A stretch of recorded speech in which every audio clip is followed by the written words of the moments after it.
Srimad Bhagavatam Podcast, día lunes 10 de junio 2024.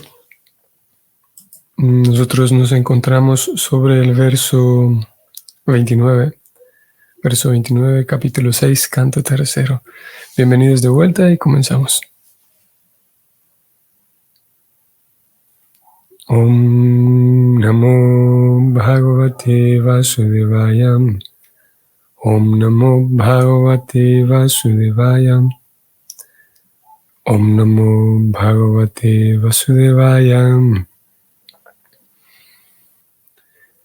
Tartiyena Swabhavenam Bhagavan Abhinashritaya Ubayorantaram Vyamam Yerudra Parshadam Gana. Traducción del verso. Las entidades vivientes que acompañan a Rudra se desarrollan en la tercera modalidad de la naturaleza material, la ignorancia. Están situados en el cielo que está entre los planetas terrenales y los planetas celestiales. Ok. Significado escrito por Srila Prabhupada. Esa porción media del cielo se denomina Bhuvarloka, como lo confirman Srila Vishwanatha Chakravarti y Srila Jiva Goswami. En la Bhagavad Gita se dice que aquellos que se desarrollan en la modalidad de la pasión están situados en la región media. Aquellos que pertenecen a la modalidad de la bondad son promovidos a las regiones de los semidioses.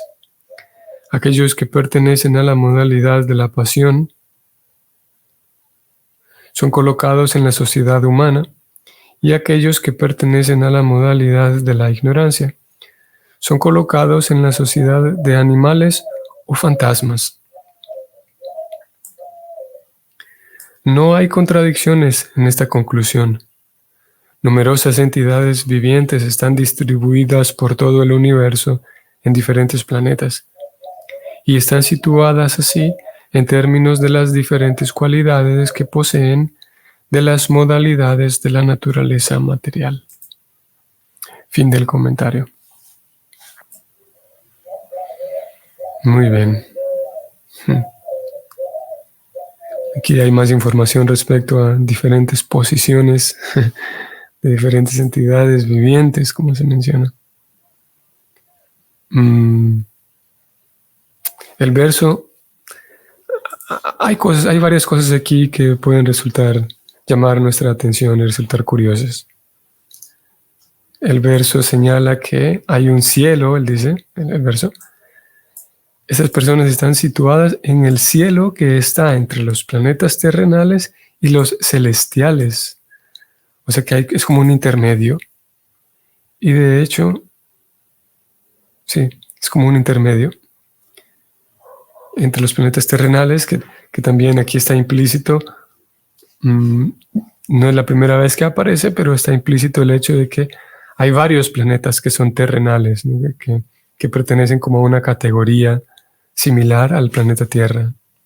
Se habla de los planetas terrenales y parece ser que en todos esos planetas la condición de vida es similar a la Tierra. Es como si fuera un nivel, digamos, o como si fuera una especie de barrio cósmico en donde todos estos planetas se parecen, así como podemos encontrar ciertos barrios en los cuales todas las casas son similares. Se habla entonces de planetas terrenales. Y arriba de esos planetas terrenales tenemos los planetas celestiales, donde viven los semidioses. Pero entonces parece ser que hay un cielo en medio de ellos dos. Hay un lugar en medio de estos dos sitios. Lo que a donde hace referencia al verso, Prabhupada abre el comentario diciendo que sí, que esa porción media se denomina Bhuvarloka. Se nos da aquí incluso el nombre de esta porción, de este lugar, Bhuvarloka. Que, como hemos venido señalando, si bien es verdad, Prabhupada lo incluye aquí, todo esto viene a ser conocimiento periférico. Podríamos proceder, seguir adelante de estos versos y ya sea que se nos informe de que este lugar se llama Bubarloca o no, es un conocimiento, como dije, que es secundario. Prabhupada aquí decide incluir el nombre de este lugar y hablarnos un poco más de ello, ¿no? Que a este lugar llegan quienes están situados en la modalidad o quienes se desarrollan en la modalidad de la pasión. Veníamos hablando del cultivo de bondad ayer.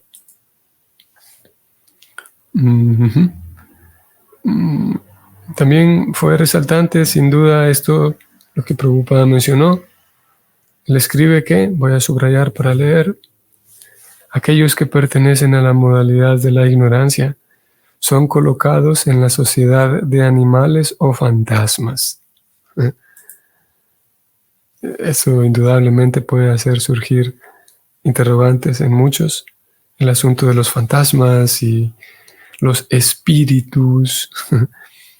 Krishna habla, al menos así es como lo traduce Srila Prabhupada en la Bhagavad Gita. Lo vamos a encontrar en el capítulo 9 de la Gita. Estoy desplazándome allá aquí en pantalla para quienes lo están observando. En el capítulo 9, Krishna va a hablar, o al menos va a mencionar un poco, a los espíritus, fantasmas y espíritus. Entramos aquí en el texto 25, 9:25 de la Gita. Yanti deva vrata devam, pitrin yanti pitrim vrata, bhutani yanti bhuteya yanti mad yaginopimam. ¿Qué es lo que dice Krishna respecto a esto?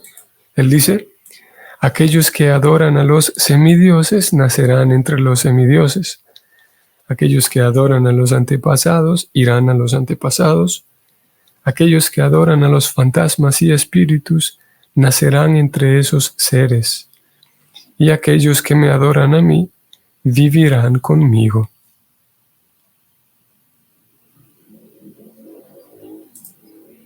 Así es que, al menos Prabhupada, sí lo traduce como fantasmas y espíritus, tanto en el inglés, que la traducción que hizo Srila Prabhupada, como al español, nosotros se nos traduce así como fantasmas y espíritus. Ya que es un tema, el asunto de los fantasmas, digamos, misterioso, ¿no? Puede resultar despertando la curiosidad de algunos. No es mucho lo que vamos a encontrar respecto al tema de los fantasmas. Lo que sí estamos leyendo aquí es que es posible, si un ser humano desarrolla su vida principalmente en la ignorancia, entonces en su siguiente vida sí puede adoptar la forma de un fantasma o de un animal. Entonces, partiendo de lo que estamos leyendo, los fantasmas estarían incluidos en diferentes formas de vida material. Hay lo que también podríamos incluirlo aquí, el asunto de los medium. Sabemos, ¿no? Hay personas que tienen una habilidad, tienen unas habilidades para poder conectarse, digamos, o comunicarse más bien con personas que han muerto. Usualmente es así, con personas que han muerto. Y sí, lo cierto es que hay personas que tienen esa habilidad. Claro, como sucede en otros campos también existen charlatanes y engañadores, pero sin duda que hay personas que tienen esa habilidad de poder comunicarse con las personas que murieron desde el más allá. Y si bien es verdad, usualmente este tipo de temas son tratados como cosas espirituales, usualmente es muy común que se los llame cosas espirituales, o personas que más podríamos incluir aquí, que tienen una cierta, que podríamos decir, clarividencia, también son incluidos como cosas espirituales, y nada de esto es espiritual en realidad. estrictamente hablando, el poder tener una comunicación con alguien que murió no es una actividad espiritual, no es una habilidad espiritual. Ok, sí es una habilidad fuera de lo común, sin duda, pero no es espiritual. Todo lo que tiene que ver con cosas espirituales sale de este planeta. Y sale no solamente de este planeta, sino de todo el universo. Cuando hablamos de cosas espirituales, tiene que ver con una conexión con Krishna, con el Señor Supremo, con el alma misma, con el alma misma. Y poder tener una comunicación con alguien que murió, como dije, es posible, y poder acceder a esa información sigue estando dentro del plano material. Por lo tanto, no es espiritual, aunque usualmente se lo llame como actividades espirituales.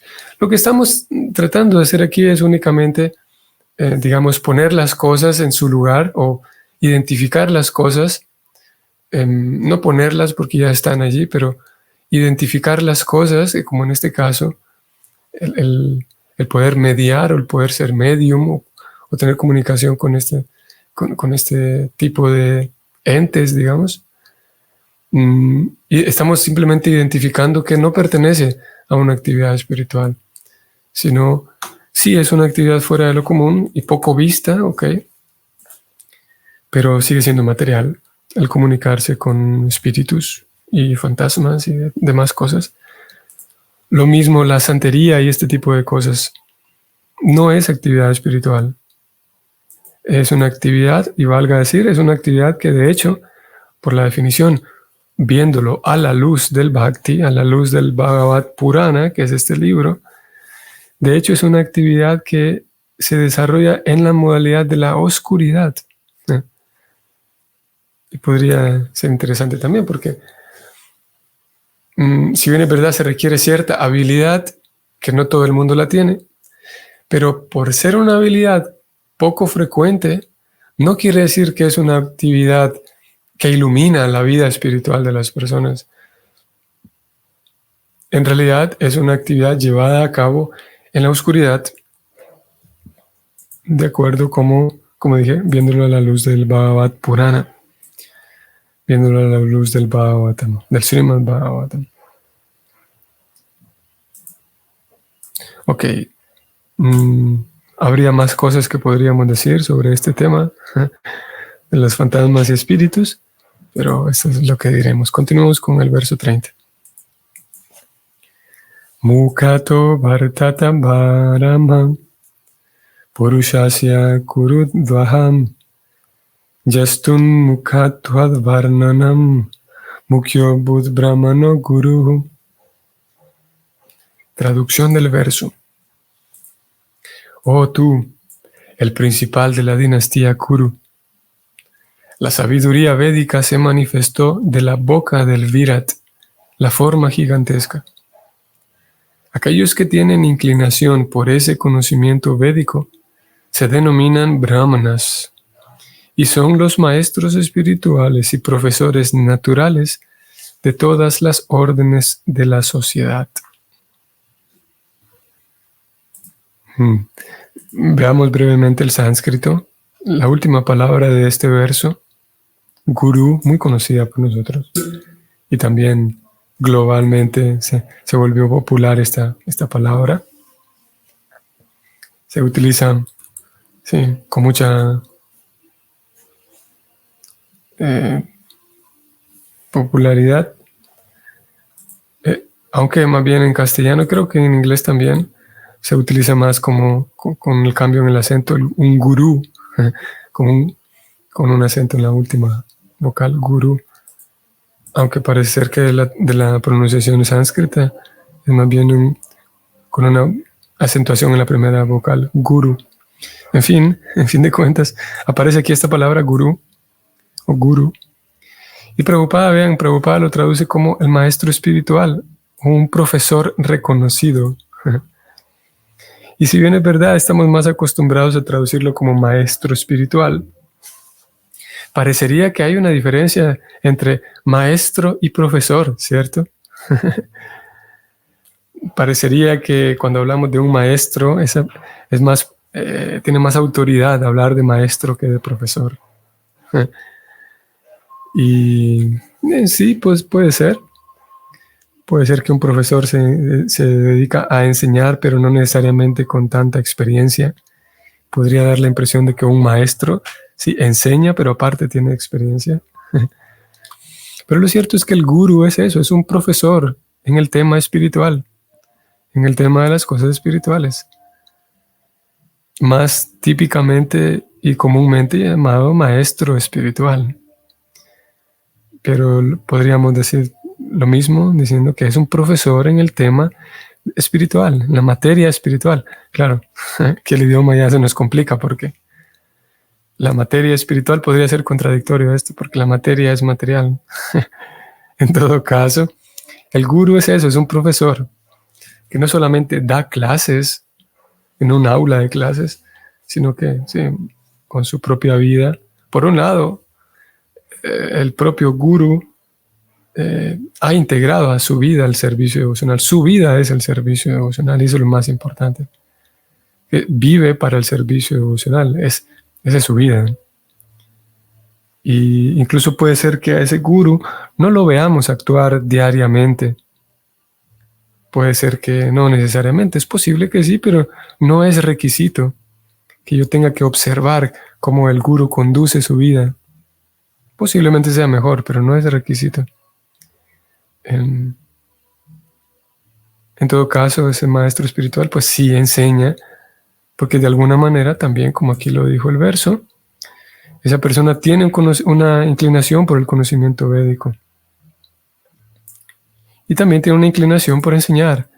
Se describe que existen una serie de parámetros para conocer a un gurú de primera clase. O sea que hay diferentes, ya que cada persona es distinta, hay diferentes niveles incluso. Veníamos hablando también de categorías y de jerarquías en las últimas lecturas.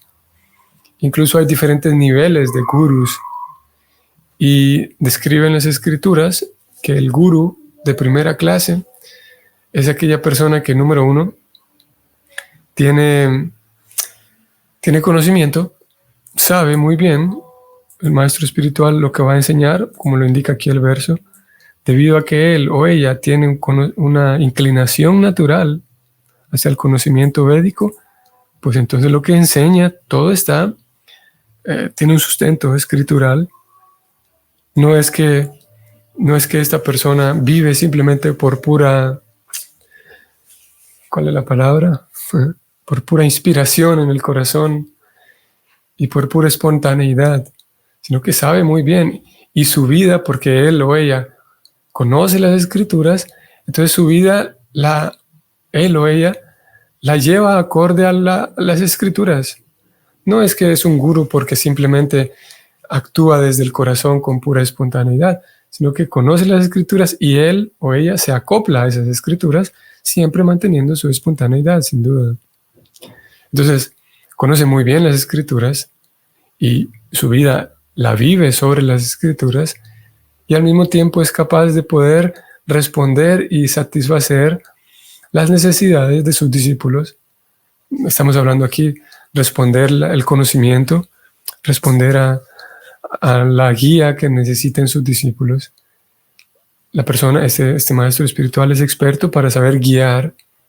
¿Por qué? Porque conoce muy bien las escrituras, porque tiene una inclinación hacia ellas y porque vive esas escrituras. Entonces sabe muy bien cómo guiar, sabe muy bien cómo guiar a cada discípulo basado en lo que conoce y basado en su propia experiencia, indudablemente. Y número 3, aparte de que conoce muy bien y vive esas escrituras, es que ese maestro espiritual tiene una tendencia natural a querer ayudar, porque incluso puede darse el caso de que conoce muy bien lo que está practicando, es muy bueno con la práctica propia, pero puede ser que no esté muy interesada la persona en guiar a otros. Sí, de alguna manera puede ser que suceda, pero para que sea, de acuerdo con las escrituras, sea un maestro espiritual de primera clase, tiene que tener la disposición también, tiene la disposición y el agrado de ayudar a otros, de servir a otros ayudándoles en su proceso. Y es un poco lo que hemos visto aquí, que ellos tienen una inclinación natural hacia el conocimiento védico. Y son profesores naturales por ello. Puede ser que alguien tenga una inclinación natural a ayudar, pero puede ser que no conozca mucho las escrituras. Puede ser que su práctica no sea muy estable, muy buena, pero ya tiene la disposición a ayudar. Ya es algo. Puede ser que alguien conozca muy bien las escrituras, pero no las aplica en su propia vida, por X o Y. Puede ser que alguien, sea muy entusiasta en vivir la vida espiritual y aplica un montón de normas y reglas, pero desconoce las escrituras, por lo tanto aplica unas normas mal aplicadas, digamos, o incluye en su vida ciertas normas que no están en las escrituras, pero que simplemente las viven otros. Entonces, para que el maestro espiritual sea de primera clase, tiene que cumplir con esos 3 requisitos. Ser muy dedicado a la vida espiritual, a su práctica, pero tiene que conocer muy bien lo que está practicando. ¿Y cómo lo conoce muy bien? Conociendo las escrituras. Y al mismo tiempo, como dije, tiene la disposición para ayudar. Vamos a leer el comentario de Srila Prabhupada para este verso. Como se confirma en la Bhagavad Gita 4.13, las 4 órdenes de la sociedad humana se desarrollan de acuerdo con el orden del cuerpo de la gigantesca forma. Las divisiones corporales son la boca, los brazos, la cintura y las piernas. Aquellos que están situados en la boca se denominan brahmanas. Aquellos que están situados en los brazos se denominan kshatriyas. Aquellos situados en la cintura se denominan vaishyas y quienes están situados en las piernas se denominan shudras. Todo el mundo está situado en el cuerpo del Señor Supremo, en su gigantesca forma Vishvarupa, en términos de las 4 órdenes. Por lo tanto, ninguna casta debe considerarse degradada por estar situada en una parte concreta del cuerpo. En nuestros propios cuerpos no hacemos ninguna diferencia real en nuestro trato hacia las manos o hacia las piernas. Todas y cada una de las partes del cuerpo son importantes, aunque la boca es la más importante de todas las partes corporales. Si todas las partes del cuerpo se separan de él, el hombre puede continuar su vida, pero si se le elimina la boca no puede vivir. Por consiguiente, esta parte sumamente importante del cuerpo del Señor se denomina el lugar de asiento de los brahmanas, los cuales tienen inclinación por la sabiduría védica. Aquel que no siente inclinación por la sabiduría védica, sino por los asuntos mundanos, no puede ser llamado brahmana, aunque haya nacido en una familia de un padre brahmana. Tener un padre brahmana no lo capacita a uno como brahmana. El requisito principal que debe cumplir un brahmana consiste en sentir inclinación por la sabiduría védica. Los Vedas están situados en la boca del Señor, y en consecuencia todo aquel que sienta inclinación por la sabiduría védica está sin duda situado en la boca del Señor, y es un brahmana. Esa inclinación por la sabiduría védica no está tampoco restringida a una casta o comunidad en particular. Cualquier persona de cualquier familia y de cualquier parte del mundo puede sentir inclinación por la sabiduría védica, y eso lo capacitará como un verdadero brahmana. El verdadero brahmana es el profesor o maestro espiritual natural. A menos que uno tenga conocimiento védico, no puede volverse maestro espiritual. El conocimiento perfecto de los Vedas consiste en conocer al Señor, la personalidad de Dios. Y ese es el fin del conocimiento védico, o Vedanta. Aquel que está situado en el Brahman impersonal y no tiene ninguna información acerca de la suprema personalidad de Dios, puede que se convierta en un Brahmana, pero no puede convertirse en maestro espiritual. Se dice en el Padma Purana, Satkarma Nipuno Vipro Mantra Tantra Visharadam Avaishnavo Gurur Nasat Vaishnava Swapacho Guru. Un impersonalista puede convertirse en un brahmana capacitado, pero no puede convertirse en maestro espiritual a menos que, y solo hasta que sea promovido a la etapa de Vaishnava, un devoto de la personalidad de Dios. Sri Chaitanya, la gran autoridad de la sabiduría védica en la era moderna, declaró lo siguiente: Kiva Vipra, Kiva Nyasi Shudra Kenenaya, Jai Krishna Tattva Veta Sei Guru Haya. Puede que una persona sea brahmana o shudra o sannyasi, pero si está bien versada en la ciencia de Krishna, entonces es apta para ser maestro espiritual. Por consiguiente, el requisito que uno debe cumplir, o que debe cumplir un maestro espiritual, no consiste en ser un brahmana capacitado, sino estar bien versado en la ciencia de Krishna. Aquel que está bien versado en la sabiduría védica es un brahmana. Y solo un brahmana que sea un Vaishnava solo un brahmana que sea un Vaishnava puro y que conozca todas las complejidades de la ciencia de Krishna puede ser un maestro espiritual. Fin del comentario. Ahora sí. Wow. Y hemos encontrado aquí un tema de lo más importante. Como ya vimos, hacíamos notar hace unos días, Srila Prabhupada en esta sección de versos en la cual se describe la manifestación de diferentes semidioses, él toma aquí este término, esta idea de la sabiduría manifestándose desde la boca del Señor, y nos regala este comentario que vale la pena estudiarlo detenidamente, y es lo que vamos a intentar hacer a partir de la próxima sesión. Él ha hablado aquí de los brahmanas, quién es un brahmana, quién no es un brahmana. Ha hablado de un maestro espiritual, quién no es un maestro espiritual, que aparente serlo. Es importante para el estudiante conocer esto, estudiarlo, para poder reconocer quién es un maestro espiritual y quién no, porque habrá algunos que aparentan serlo. A ver, no que aparenten en el sentido de que ellos sean hipócritas, sino que a nosotros nos puede dar la impresión de que lo que tengo enfrente es un maestro espiritual, mas no lo es. Es importante para el estudiante conocer esto. También habló de la diferencia o las diferentes partes del cuerpo. Habló de los brahmanas y de cómo nadie debe ser rechazado. Fueron algunos de los puntos que él tocó, que los vamos a dejar para la próxima sesión. De momento nosotros nos vamos a quedar con esto. La presentación que se ha hecho aquí de esos maestros espirituales que naturalmente se dedican a enseñar y a estudiar. Vamos a detenernos por aquí hoy. Y como dije, lo vamos a continuar viendo aparte de la próxima sesión. Muy bien.